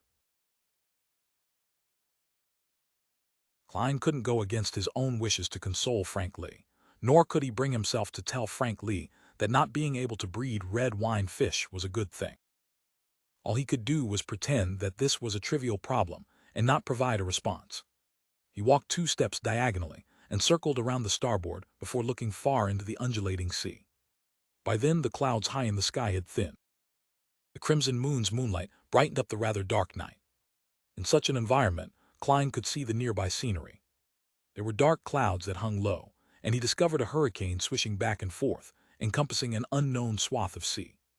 Under the illumination of the silver lightning, fine rain danced amidst the wind, forming a scene that resembled the dawn of the apocalypse. Such a terrifying disaster was only a few nautical miles or even shorter from the future, but the future didn't seem affected. Only the wind had become a little stronger. This is the meaning of a safe sea route. To advance by the side of a storm, without a good navigator, just traveling normally might push the ship into a disaster. Klein turned his head to look where the ship was heading. He saw a little illumination and fog being emanated. The visibility was extremely low, and using just the naked eye was very difficult to discern if they were in a dangerous or safe zone. Such situations weren't obvious west of Oravi Island. But here, it was common once they took the secret sea route. Klein was just about to retract his gaze when he saw a black, massive object seemingly hiding in the periphery of the storm. A sea monster. He suddenly recalled some of the rumors he had heard at the different bars he had been to. After steering away from the safe sea route, it's very easy to encounter all kinds of monsters. Some of them are behemoths and possess intense offensive power. Once they surface from the sea, they could finish it in one mouthful. The future didn't stop advancing. Before long, it closed the gap between it and the gloomy but massive object. Klein finally managed to discern the entity's appearance and discovered that it wasn't a sea monster, but a gigantic sailboat which was even larger than the future. The sailboat was nearly 200 meters long. With its bow and stern raised high, it appeared like a crescent. Its surface was black. The cannons were arranged in 3 rows in an untidy manner on the side of the ship. There was order from top to bottom. Apart from the mast, the portions that extended out of the deck was similarly tall and massive. It was at least equivalent to a 5-story building. This ship's most odd feature was that it only had one sail, and on it was the drawing of a black tomb. The death announcer, a heavy voice sounded in Klein's ears. At some point in time, Frank Lee had thrown the silver-scaled fish, whose blood had been replaced with red wine, away and approached his side. The first mate, who had a bounty of 7,000 pounds, held his head heavy as his muscles remained tense. It was as though an attack would be launched any time from the minute changes of the gigantic sailboat. Death announcer. Klein was first taken aback before he recalled what the name represented. It was one of the most legendary and infamous ships on the 5 seas. It was the flagship of the King of Immortality, Agalito. We actually encountered one of the 4 kings. Klein clicked his tongue silently as he uncontrollably entered a highly vigilant state. However, he maintained a superficial level of indifference and calm as he continued looking at the death announcer. Recalling how the second mate of the death announcer, Slaughterer Kirches, who had a bounty of 9,500 pounds, had recently appeared in Nuz and warned him, Kirches came to an understanding. He was no longer puzzled as to why he would bump into the death announcer not far from the Gargas archipelago. After putting aside this question, he made connections with even more rumors. And among these rumors, there were a number which could be confirmed to be an actual description. King of Immortality Agalito is a middle-aged man who's so pale that he's on the brink of rotting at any moment. The bounty placed on him by a single country reached as high as 100,000 pounds. His former enemies are all dead, regardless if they were pirates, adventurers, or members of a naval fleet. Only the other 3 members of the 4 kings remained alive. He has never entered into direct combat with an official demigod. He is extremely restrained in such matter. No one really knows his exact sequence. No one knows what his Beyonder powers are. He's cruel by nature and enjoys killing. He can launch an attack on any person or any ship at random. He liked to find excuses to rip apart promises. Other than his nickname as the King of Immortality, he was often nicknamed the Untrustworthy. Thankfully, I'm on the future. The King of Immortality will likely give Admiral of Stars a free pass. After all, she's one of the 7 pirate admirals. No, the 4 kings and the pirate admirals can cooperate or be at odds normally, apart from the pirate convention organized by the King of the 5 Seas. With the King of Immortality's character, he might not leave any chance of survival. Just as this thought flashed in Klein's mind, he heard a deep, rumbling horn. Whoosh! The sailors who were resting in the cabin jolted awake immediately. Without wearing their clothes, they ran to the different cannons on deck to make preparations to do battle. The future instantly went from a peaceful state to a combative one. Klein turned his head and looked up. He saw that the captain's windows were already open. Katlia wore the usual black dress as she stood there and observed the death announcer. She wasn't wearing the thick glasses, and her pitch-black eyes were tainted with some purple, making them mysterious and deep. Indeed, she's also worried about a sudden attack from the King of Immortality. Klein retracted his gaze and looked at the death announcer, which had its tail raised up. At this moment, the two ships had just passed each other by. The pirates could see their counterparts on the other ship. Similarly, those pirates were also looking over. They maintained a silence resembling that of a statue, as though they had zero emotional fluctuation, brandishing their knives and blowing at the gun. They were being extremely provocative. At that moment, just a matchstick was enough to trigger the tense nerves and begin a war. Finally, the death announcer didn't take any actions. It continued silently anchored on the spot, watching the future pass it by before it distanced itself.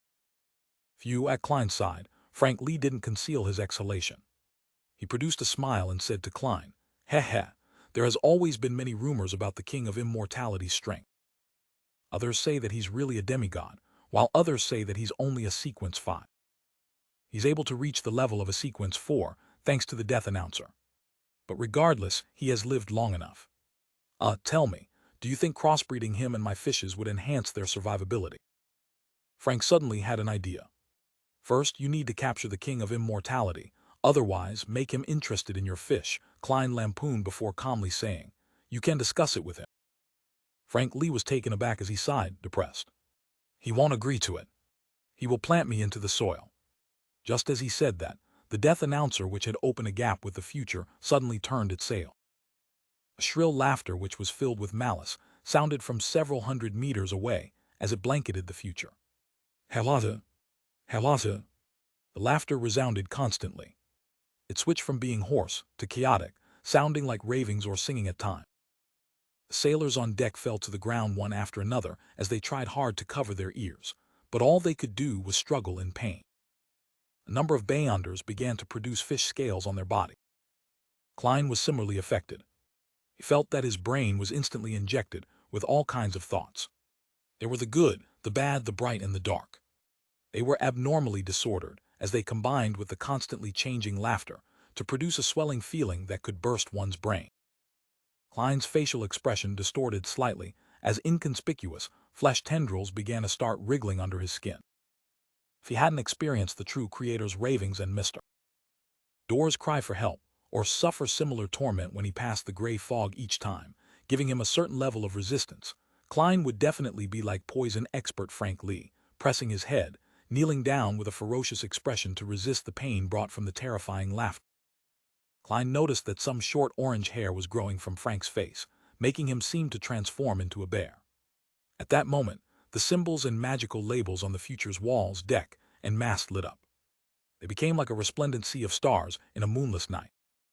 The terrifying laughter, which was either sharp or hoarse, didn't weaken, but everyone was distanced from one another in a second. The sounds that came from a further distance away sounded empty and illusory. Klein's swelling head instantly received reprieve as he used the rest of his strength to look up. Behind the opened windows in the captain's cabin, the Admiral of Stars' face had additional traces of gloominess, and they looked like they would crack apart at any moment, producing horrible items.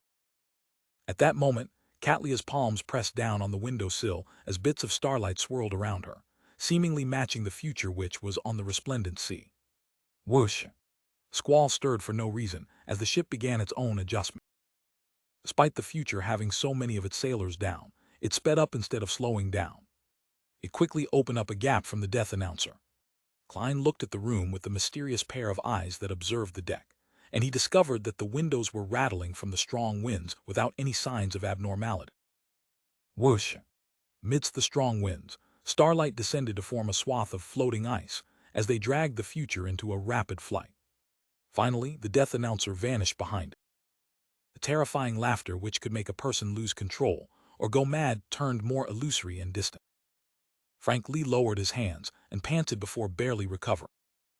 Many of the sailors on the deck were still tumbling about and struggling in extreme pain, but their condition didn't worsen.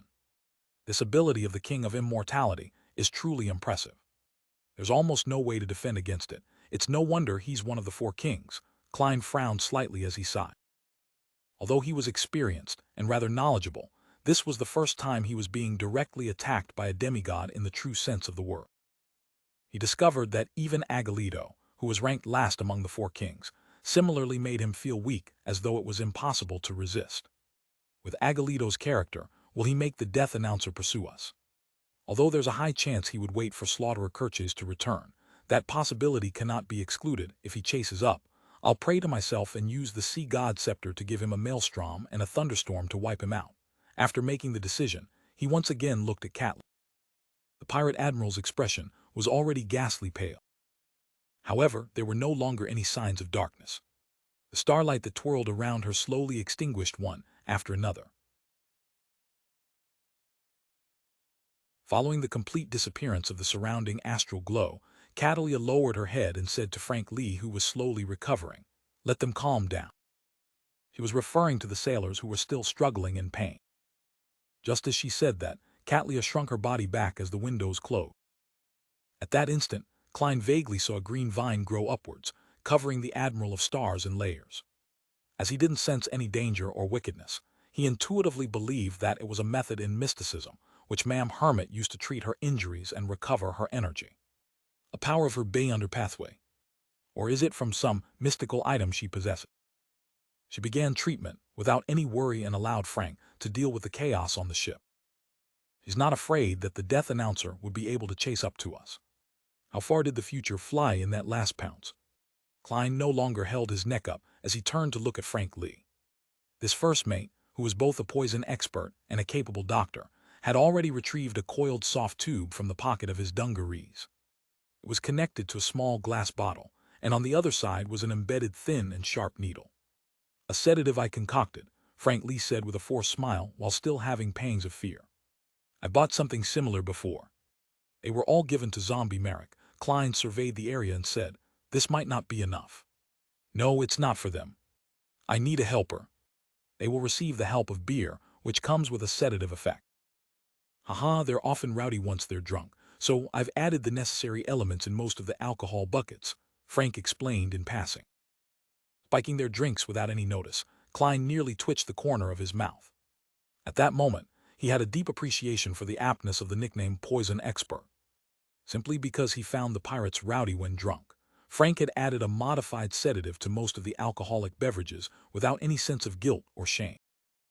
It was as though he was doing something very ordinary.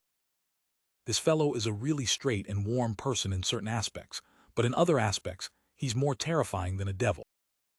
This is because he doesn't believe that what he does is evil. How did the Church of Mother Earth produce such a crazy scientist? Klein controlled his expression and followed Frank Lee from a distance, and found the boatswain Nina, who was squirming in the shadows of the bulkhead. This pirate with an exaggerated figure was slumped there, writhing in pain. She kept scratching the deck, producing ear-piercing sounds as bloody marks were left behind. Just watching the scene made Klein feel pain in his finger. "Jayaman, help me press her down to prevent her from struggling." Frank raised the needle and tube in his hand. Klein didn't object to it, but he didn't say a word. He calmly crouched by the side and pressed down on Nina's shoulder. He felt his hand slip the moment he touched her, finding it difficult to grab her. It was as though she wasn't a lady, but a gigantic fish covered in slippery scale. Klein instantly corrected his action. Using a clown's precise control, he grabbed Nina firmly by the shoulder. However, Nina's struggling was surprisingly strong, far greater than Klein. Soon, he felt his fingers turn sore as he could hardly continue. As expected of a Sequence 7 Beyonder from the Sailor Pathway, while I'm not a Beyonder who excels when it comes to physical strength, if not for the need to feed it, I can activate creeping hunger and switch to steal Maveti's soul and use the strength of a zombie as a most suitable response.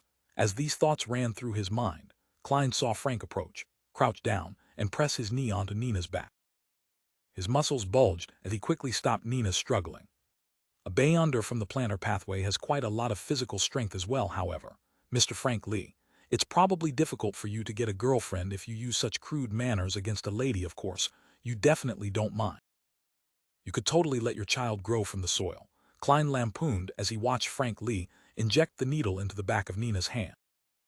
As the small bottle of sedatives was injected, Nina stopped her attempts at struggling. Klein released his hands and stood up. After a few seconds, Nina combed her hair and rolled to her feet. She grumbled at Frank Lee, "Why must you always be so rough like a bear? Can't you try a different method?" As she spoke, she stretched her arms without concealing the pained expression on her face. Unlike the dive from earlier, she was now wearing a linen shirt and a brown coat. She looked no different from an ordinary pirate. Frank wasn't fazed by Nina's complaints as he asked in puzzlement, "How was I rough?" "All right, let's not argue on this topic. Let's help them first. Get the beer barrel out. Let's work together to make them drink. Jamin, you don't mind participating in this, right?" Klein shot a glance at the sailors on the deck. After contemplating for a few seconds, he asked, "The goal is to let them calm down." "That's right." Frank Lee nodded heavily.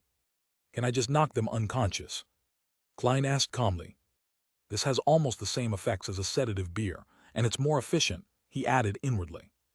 Nina turned her head in surprise and was momentarily stunned speechless. Frank Lee thought seriously for a moment. "Okay. Zero, all right." Klein walked to a cutlass he had long noticed, picked it up, and used the dull edge to strike it at its owner. Bang! Through his precise control, the pirate who was rolling in pain calmed down and fell unconscious. Nina's expression froze for a second before she recovered. She then slowed down when passing by Klein. She suppressed her laughter as she said, "I've heard rumors of you, but I never expected you to be more exaggerated than the rumors. Usually, it should be the opposite. Yes, your thoughts are very, very special. Completely different from others, and they're closer to those of Frank's. This is probably why he's able to treat you as a friend in such a short time. No, there are differences among lunatics. J.M. Sparrow hasn't reached the level of Frank yet," Klein observed silently and gave such a reply inwardly. He ignored Nina and held the cutlass and walked across the deck, knocking the sailors unconscious and waiting for them to wake up naturally. Frank wished to do the same, but he gave up his rash thoughts when he was asked by Nina if he could guarantee that he only knocked them unconscious instead of killing them. He entered the cabin and brought out a beer barrel and acted according to his original plan. Bam! Bam! Bam! Klein struck as he walked all the way to the bow. At this moment, an elder in his 50s with a pointed bonnet had gradually come round. When he saw the cold and crazy adventure approach, he hurriedly tried to stand up and blurted out, "No, I don't need it. Team already fine. I'm fine. There's no need to explain." "It's very clear." Klein held back his amusement and turned for the bow. At this moment, the elder introduced himself. "I'm the navigator of the future, Ottila." "Navigator?" Klein turned his head and discovered several books dropped around Ottila. They were either spread on the ground face up or down, flat or sideways. "Haha, I fell from above and brought them with me. They nearly went mad," Ottila explained. Klein shifted his gaze towards his eyes and discovered the colors of the deep sea in his blue eye. "It's not the pair of eyes that were observing me in the day, but this feeling is somewhat similar to the Admiral of Stars. They are of the same pathway." Klein retracted his gaze and watched Nina and Frank Lee calm the other sailor. Just as he was about to look back to see if the death announcer had continued its pursuit, Ottolov suddenly shouted, "Be careful." Whoosh! A huge wave struck the bow, causing the future to shake vigorously. If not for his balancing ability as a clown, Klein would have fallen like Frank. And when the huge spray pattered down like rain, it drenched his half-top hat and double-breasted frock coat. There should be a steam iron here, right? The act of a crazy adventurer washing his clothes doesn't violate his persona. It's weird if he doesn't wash his clothes. I should have worn clothes in the style of the Rorsted Archipelago native. At that instant, Klein felt a series of heartache.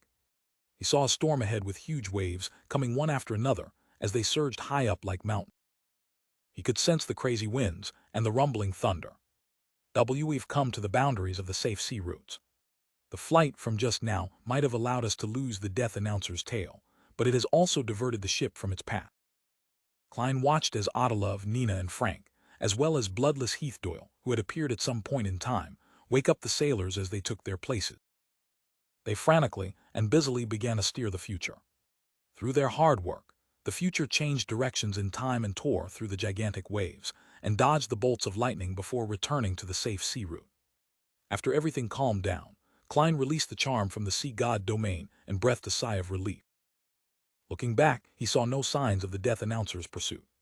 He finally eased up and found that there was nothing calm about the night. After surveying the area and seeing the pirates rub their heads or gasp for breath, looking exhausted and on the brink of collapse, Klein left the deck, feeling a slight guilty conscience. He walked to the cabin and sighed inwardly.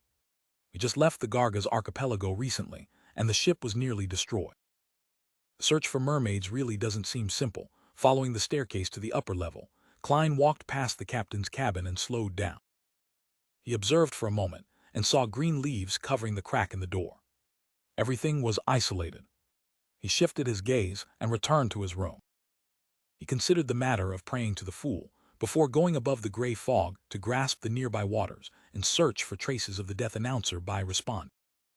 He wanted to let the king of immortality Agalito, who attacked others for no baffling reason, to experience the same treatment as he did. No, there are eyes watching. I should try my best not to do such thing. Besides, it will only teach the king of immortality a lesson and not seriously injure him. It's not worth the risk. I shouldn't let my anger get the better of my rationality. Peel think about it again after advancing successfully. Klein repressed his urge. Spellbook Backland, outside the steam locomotive station. Fors wore a finely checkered black veiled hat with embedded blue flowers and stood by the hall at the station's entrance, awaiting her teacher, Dorian Gray. The drizzle on the streets and the cold winds blowing underground had made this female author tremble slightly. She felt that she had underestimated Backland Spring. I wonder what Zio is doing that makes her busy all year round. She said that she wouldn't even get out of bed when her father was still alive. Apart from going to the bathroom, both food and water would be served to her by her servants. Now she's leaving early in the morning every day and only returning late at night regardless of the weather. She has completed one mission after another, capturing one fugitive after another. With this in mind, Fors couldn't help but admire Zia. Last week, this female sheriff had already paid off her debt and had even saved up £200. I have to say that, as a Beyonder job, a sheriff is really suited to being a bounty hunter. Of course, the choices available to her are limited to low-sequence Beyonders. For's thoughts wandered as her gaze that was directed outwards had suddenly caught sight of a familiar figure. It was a man of medium build, and he was dressed in a black suit, the most popular attire in Lone. He wore a half-top hat, and in a rare instance his shoulders appeared broad. It was broad in an almost exaggerated sense. It was none other than For's teacher, one of the few remaining members of the Abraham family, Dorian Gray Abraham. Fors was delighted as she immediately went over with her umbrella in hand. With so many people on the streets, she didn't directly approach him. However, her gaze met his and saw him raise his clenched right fist towards the first button on his black suit. This means danger. Fors expressionlessly diverted her gaze away. She smiled as she cast her gaze to a young gentleman behind Dorian, and as though nothing happened, she passed him and walked forward. An ancient family had unimaginable experience in all kinds of matters, so Dorian Gray had long informed Fors of the signals and gestures to use in urgent situations. The action from before was extremely simple. It was to inform her to stay away. The young man behind was somewhat taken aback to be stared at by the languid, mature lady. Following that, he instinctively adjusted his clothes and pressed down on his hat. Just as he finished these series of actions, Fors had overtaken him and continued heading forward. Under the drizzle, Fors circled the area and boarded a rental carriage and headed for Hat Trick Inn on Sherwood Borough's 22 Hope Street. This was the place that Dorian Gray had reserved in advance. Having spent so many years in mysticism circles, Fors, who had plenty of experience, calmly got a neighboring room and stood before the window to observe the guests that came to the inn. Finally, she saw Dorian Gray get off a carriage and walk through the door. Fors quickly turned around and came to the bend of the stairwell. She covertly observed her teacher being led to his room by an attendant. After a while, she took off her hat, messed up her hair a little before coming to room 2016, and she knocked on it. Her plan was very simple. If her teacher's response wasn't problematic, she would enter the room to converse with him. If it was abnormal, she would pretend as though she had come to the wrong room or that she was a prostitute trying to get some business. Creak. The door slowly opened as Dorian looked at his student in front of him before looking both ways down the corridor. Then he raised his right arm and spread his fingers to press on the second button of his suit. This meant that he wasn't controlled and that the abnormality was over. Fors let out a silent sigh of relief and instantly entered the room. "Teacher, what happened just now?" she asked, feeling worried and concerned. Dorian closed the door and smiled wryly. T saw someone familiar. He sighed and added, "An enemy." It was his former student who had later betrayed the Abraham family with Traveler Bulia and nearly wiped out the upper echelons of the Abraham family. According to what Dorian knew, his former student had already joined the Aurora Order and was likely one of the 22 oracles. What did he do? Is he very strong? Forbes asked curiously. Dorian fell silent for a few seconds and divulged a little. Lawrence Labero Alisa and I belong to a particular organization. A few members betrayed it and dealt a heavy blow to it. That was one of the traitors. He didn't mention it as a family, nor did he mention the conflict between bloodline members and the apprentices so as to prevent Forbes from getting her feelings involved. How despicable! Forbes immediately recalled the kind Mrs. Alisa and the friendly and amiable Mr. Lawrence. All right, let's not chat about such unhappy matters. Dorian took out a piece of paper that had been folded a few times and handed it to Forbes. Here's the astrologer potion formula. Your digestion of the Trickmaster and Apprentice potions has exceeded my expectation. This is the greatest surprise I've had in the past 10 years. He specially joined a circus. Forbes didn't hide the fact, and she even felt that it was worth flaunting. As she spoke, she unfolded the piece of paper to read the astrologer's potion formula. At this moment, Dorian nodded in relief. I'm very sorry. Due to the previous losses, I'm unable to provide you with the main ingredients of the astrologer potion. Just treat it as a final test. However, I have prepared a gift for you. As he spoke, he took out a palm-sized notebook from his inner left pocket. Its cover looked hard, and it was entirely bronze green in color. It looked rather ancient. The notebook was comprised of 3 types of paper. The yellow type of parchment had the fewest pages, while another was a yellowish-brown goatskin of about 10 pages, while the rest was ordinary white paper. On the cover there were the words written in ancient Fasak. It came, I saw, I record. Forbes' gaze moved away from the astrologer potion formula and onto the notebook. She recognized it to be the item left behind by Mr. Lawrence. It was the item she had specially traveled all the way to Pritz Harbor to hand to her teacher. Dorian smiled. I believe you are no stranger to it. After Forbes nodded, he sighed. This is a rather potent mystical item. It can be ranked in the top 5 among all the similar items I've seen. This doesn't mean that it's more impressive than the ones ranked after it, but it's simply because the negative effects are the easiest to resolve. When the two are put together, it makes it worth a lot. What is its name? What negative side effects does it have? Forbes couldn't disguise her excitement and agitation. Dorian caressed the notebook's cover and said, It's called Leymano's Travels, but we prefer calling it Leymano's Spellbook. While this spellbook will expose you to more kinds of Beyonder powers, it can also allow you to record them. TT will be materialized onto a particular page for long-term storage. You can use it at any time, but remember, the corresponding page will become blank again with each use, awaiting your next record. It sounds amazing. Forbes felt as though she was dreaming. I can record any Beyonder powers I see and use them once. Isn't this another kind of shepherd? The shepherd mentioned by Little Sun. Yes, it's only limited to a single prepared battle. I wonder if I can record the Beyonder powers of a demigod.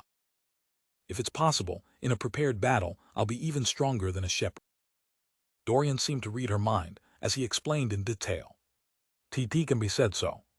It corresponds to sequence 6 scribe of the apprentice pathway. It's not guaranteed that a Beyonder power that is higher than the sequence can be recorded. There's a chance of failure. The greater the gap, the greater the chance of failure. Furthermore, the effects will be halved.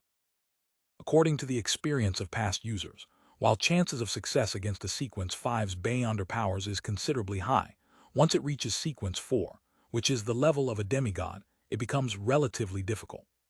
There might not be a single instance of success within 10 attempts. And I believe no demigod will cast it again and again for you.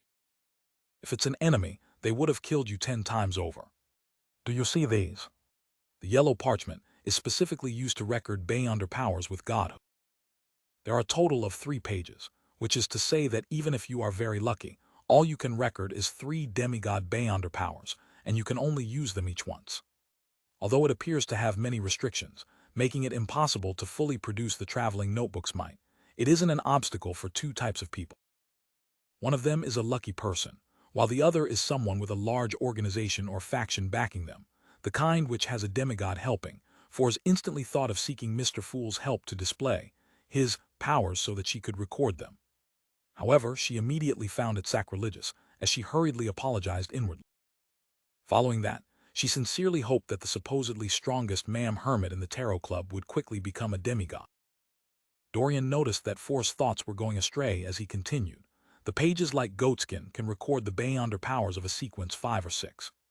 There are a total of 10 pages, and the effects would be more than half of the original, roughly 70 to 80%. The remaining pages record beyonder powers below sequence 6.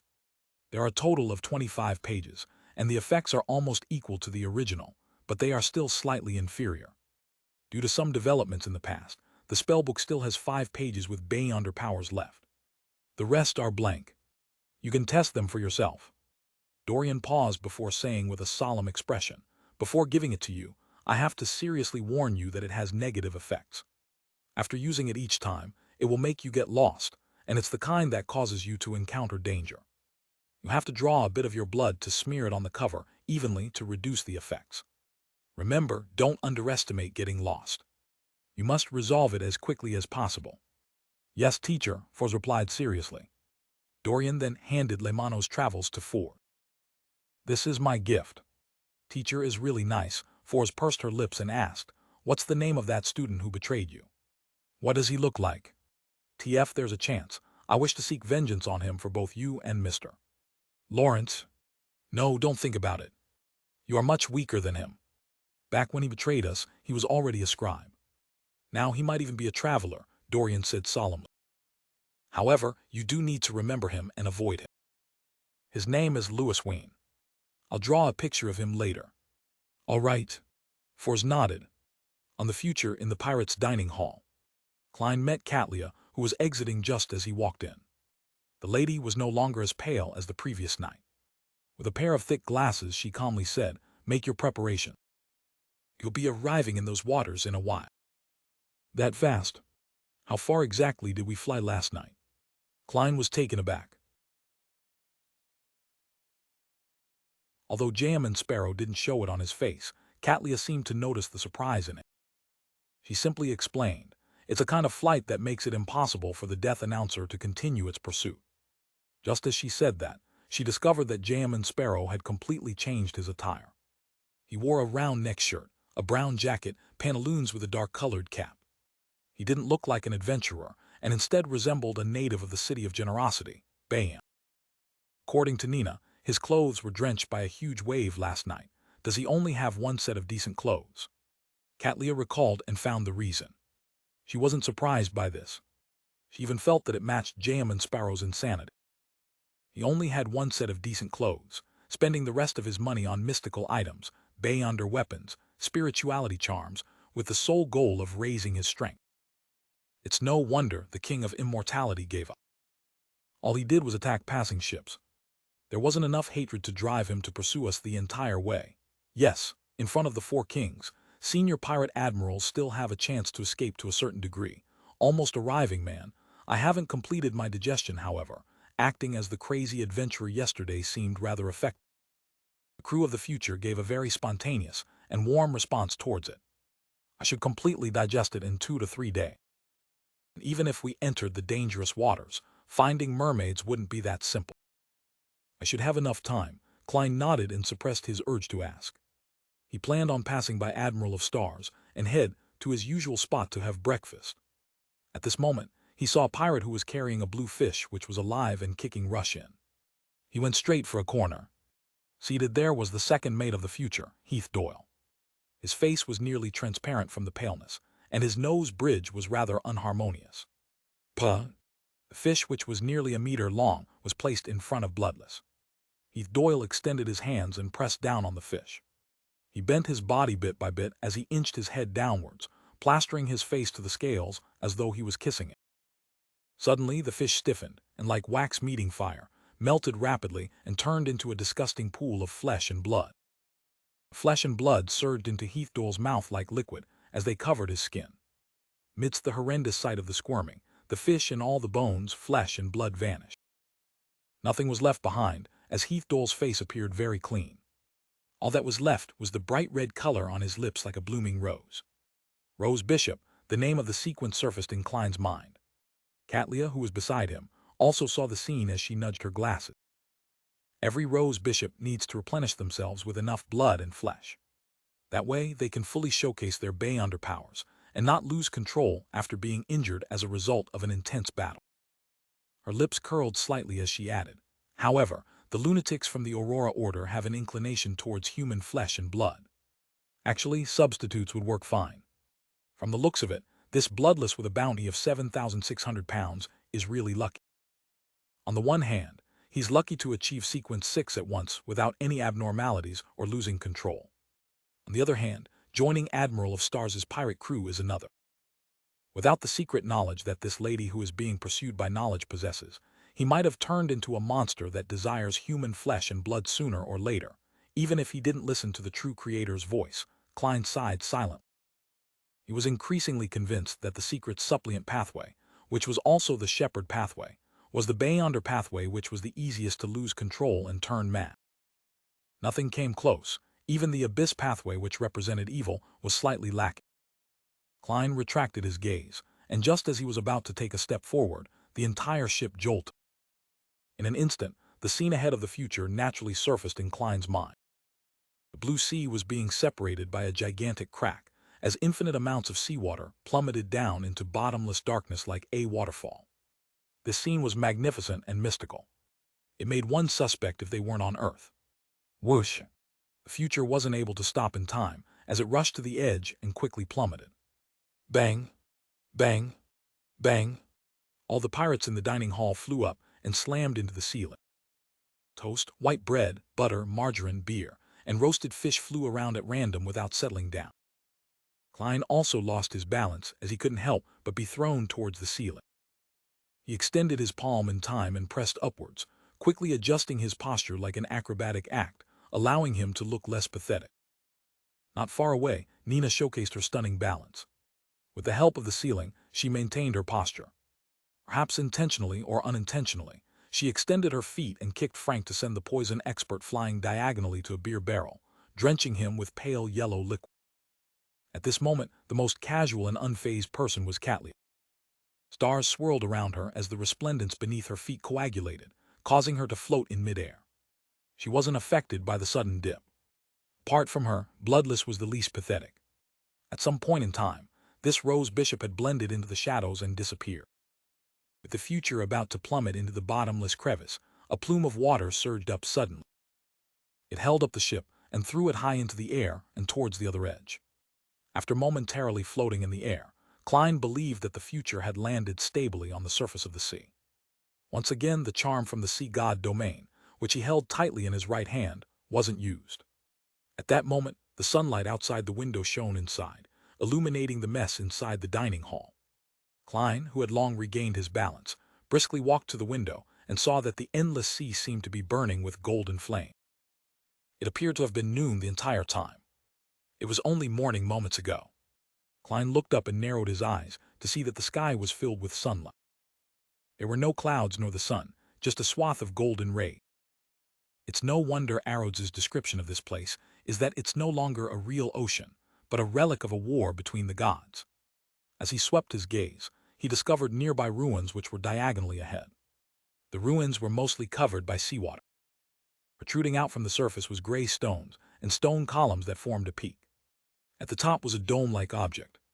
From its angle, it was able to hold up quite a large area of space. The ruins were definitely massive in the first place. Through the transparent waters, Klein saw that its base extended to the seabed without end. These are extremely dangerous water. At some point in time, Cattleya came beside him. Klein turned his head over and waited for her to continue. Cattleya's gaze was cast forward as she said somewhat wistfully, "I haven't been here many times. Furthermore, all my visits happened a long time ago." My and not our. That means that it wasn't with the crew of the future, or was it back when she was a subordinate of Queen Mystic? Klein acutely noticed the terms which Admiral of Stars had used as he made a guess. Cattleya didn't turn her head as she looked at the sky and see which were covered in golden flame. No one knows where the ends of these waters are, nor does anyone know how wide it is. Do you know what's most dangerous about this place? I should have gotten Arrows to give me a more detailed explanation. Klein honestly shook his head. Previously, he had nearly been caught by a demigod of the true creator.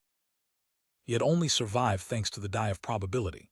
Therefore, in the past 2 months, he didn't dare bring the radio transceiver back to the real world.